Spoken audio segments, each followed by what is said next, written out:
بسم اللہ الرحمن الرحیم وَلَقَدْ يَسَّرْنَا الْقُرْآنَ لِلذِّكْرِ فَهَلْ مِن مُدَّكِرٍ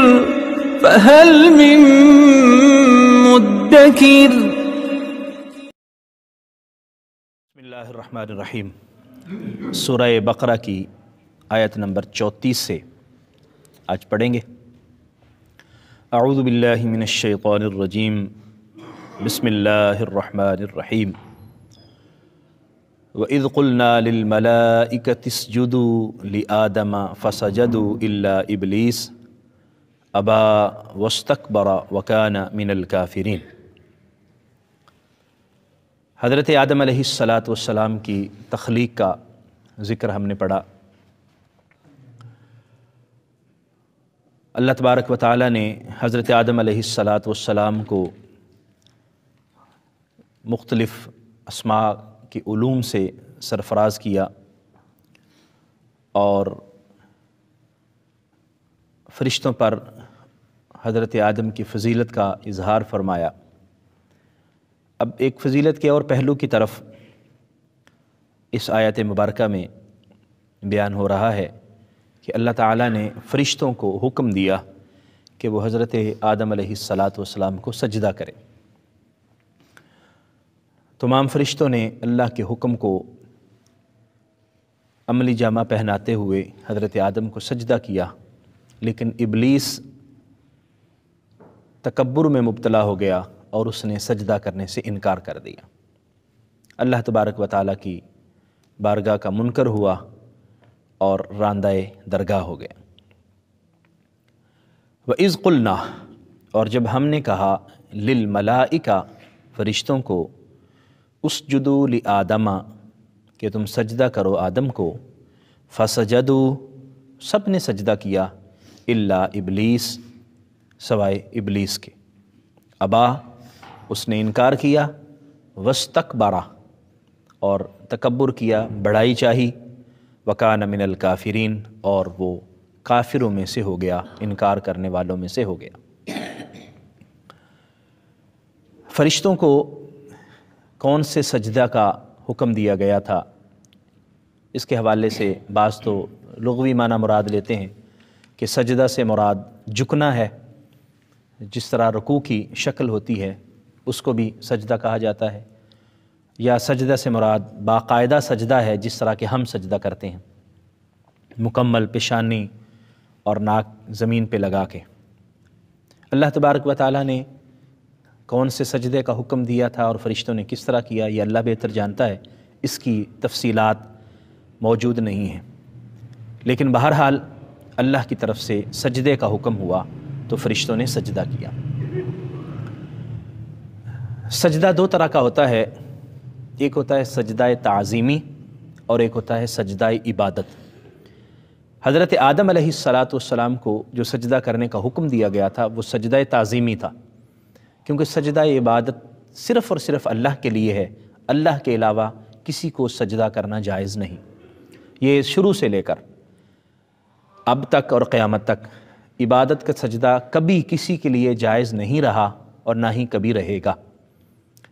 دوسرا سجدہ جو سجدہ تعظیمی ہے، یہ پہلی شریعتوں میں یہ جائز تھا، جس طرح کہ حضرت آدم علیہ السلام کو فرشتوں نے سجدہ کیا، یا قرآن مجید کے اندر حضرت یوسف علیہ السلام کے بارے میں ذکر ہے کہ ان کے بھائیوں نے حضرت یوسف علیہ السلام کو سجدہ کیا۔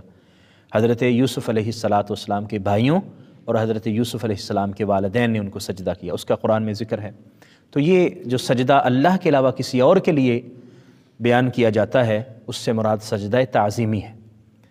ہماری شریعت یعنی نبی کریم صلی اللہ علیہ وآلہ وسلم کو جو شریعت عطا کی گئی ہے اس میں سجدہ تعظیمی بھی حرام ہے، یہ بھی جائز نہیں ہے۔ سجدہ عبادت تو پہلے ہی جائز نہیں تھا، تو سجدہ تعظیمی بھی ہمارے لیے حرام کر دیا گیا۔ نبی کریم صلی اللہ تعالیٰ علیہ وآلہ وسلم کے متعدد واقعات احادیث میں ملتے ہیں کہ اونٹ نے حضور کو سجدہ کیا، ایک اونٹ بولا ہو گیا، حضور علیہ السلام تشریف لے گئے اور حضور کے جانے سے وہ ٹھیک ہو گیا، تو اس نے حضور کے پاؤں میں جھک کے سجدہ کیا۔ اسی طرح ایک مرتبہ درخت کا واقعہ ملتا ہے کہ درخت حضور کی خدمت میں حاضر ہوا اور آ کے اس نے سجدہ کیا، تو صحابہ کرام نے عرض کیا کہ یا رسول اللہ، آپ کو جانور بھی سجدہ کرتے ہیں، درخت بھی سجدہ کرتے ہیں، تو ہمیں اجازت دیجئے کہ ہم آپ کو سجدہ کریں۔ نبی کریم صلی اللہ علیہ وسلم نے ارشاد فرمایا کہ نہیں، سجدہ کسی کے لیے جائز نہیں ہے۔ اگر میں کسی کو سجدے کی اجازت دیتا تو بیوی کو اجازت دیتا کہ وہ اپنے شوہر کو سجدہ کرے۔ تو حضور سرور دو عالم صلی اللہ علیہ وسلم نے ہر طرح کے سجدے کی ممانعت فرما دی۔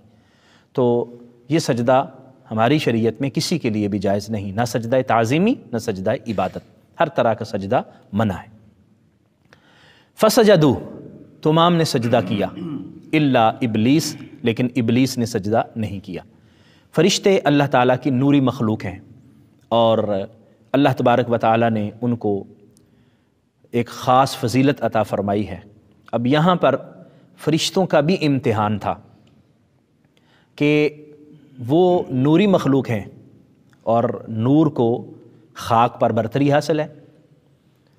اب جب ابلیس نے انکار کیا تھا کہ میں سجدہ نہیں کروں گا، تو اللہ تعالیٰ نے پوچھا کہ جب میں نے تمہیں کہا تھا کہ سجدہ کرو تو تم نے سجدہ کیوں نہیں کیا؟ تو اس نے کہا تھا کہ انا خیر منہ خلقتنی من نار و خلقتہ من طین، میں آدم سے بہتر ہوں کیونکہ تو نے مجھے آگ سے بنایا ہے اور اس کو مٹی سے بنایا ہے۔ تو نار سے ابلیس بنا ہے اور فرشتے نور سے بنے ہیں، گویا وہ اس سے بھی زیادہ افضل ہوئے۔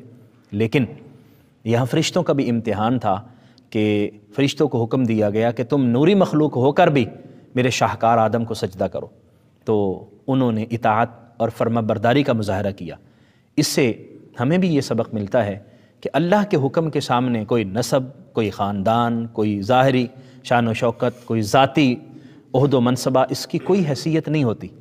جیسے اللہ حکم دے انسان ویسے کرے، اس کے اندر اس کی فضیلت بھی زیادہ ہے، اس کے اندر اس کی بڑائی بھی زیادہ ہے۔ تو فرشتوں نے سجدہ کیا تو اللہ تبارک و تعالیٰ کے محترم، مقرب اور معظم بنے، اور شیطان نے انکار کر دیا اور وہ اللہ کی بارگاہ سے دور ہو گیا۔ ابا، اس نے انکار کر دیا، واستکبر، اور اس نے تکبر کیا۔ ابلیس، بعض مفسرین کرام فرماتے ہیں کہ یہ آگ سے بنی ہوئی ایک مخلوق ہے، ابلیس اور اس کے جو اولاد ہیں، اور بعض نے کہا کہ یہ فرشتوں میں سے ہی تھا، لیکن قرآن کی تائید اس میں ملتی ہے کہ ابلیس جن تھا اور اپنی عبادت اور اپنی ریاضت کے بل بوتے پر اللہ کا قرب اتنا حاصل کر چکا تھا کہ فرشتوں میں شمار ہوتا تھا۔ قرآن مجید میں اس کا ذکر ہے، کان من الجن ففسق عن امر ربہ، کہ شیطان جو تھا، ابلیس، یہ جنوں میں سے تھا اور اللہ کے حکم کی نافرمانی اس نے کی۔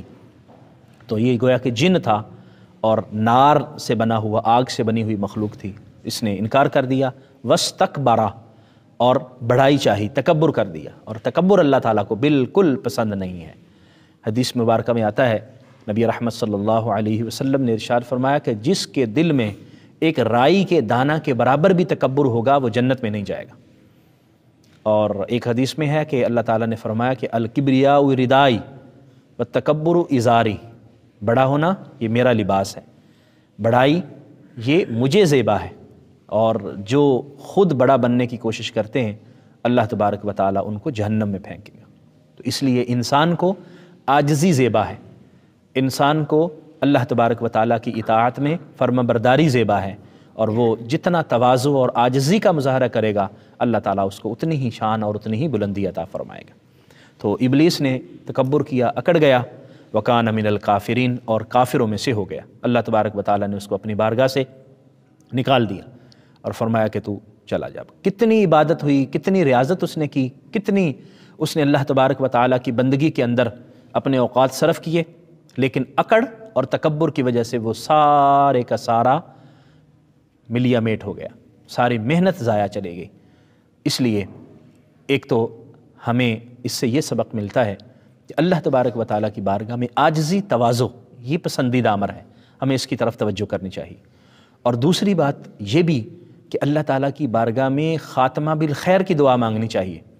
اپنی عبادت پر، اپنی ریاضت پر کوئی انسان کو اکڑ اور غرور نہیں ہونا چاہیے، نہ ہی اپنی عبادت اور ریاضت پر مان ہونا چاہیے، کیونکہ ہماری عبادت اور ریاضت کی کیا حیثیت ہے، کوئی پتہ نہیں ہے کہ وہ قبول بھی ہو کہ نہ ہو، لیکن عاجزی اور انکساری اگر اللہ کی بارگاہ میں کریں گے تو اللہ اپنا فضل اور کرم فرماتے ہوئے اسے ضرور قبول فرمائے گا۔ اس لیے ہمیشہ عاجزی اور انکساری کرتے ہوئے اللہ کی بارگاہ میں جھکتے رہیں، اللہ تعالیٰ اپنا فضل اور کرم فرمائے، اور ہمیشہ اللہ کی بارگاہ میں خاتمہ بالخیر کی دعا مانگیں کہ کوئی پتہ نہیں ہے کہ انسان ساری عمر محنت اور مشقت کرتا رہے اور آخر میں آ کے ایسی کوئی بھول ہو جائے، ایسی کوئی انسان سے خطا ہو جائے کہ سب کچھ کیا دھرا سب خراب ہو جائے۔ اللہ کریم ہم سب کو سمجھنے کی اور عمل کی توفیق عطا فرمائے۔ وآخر دعوایا ان الحمد للہ رب العالمین۔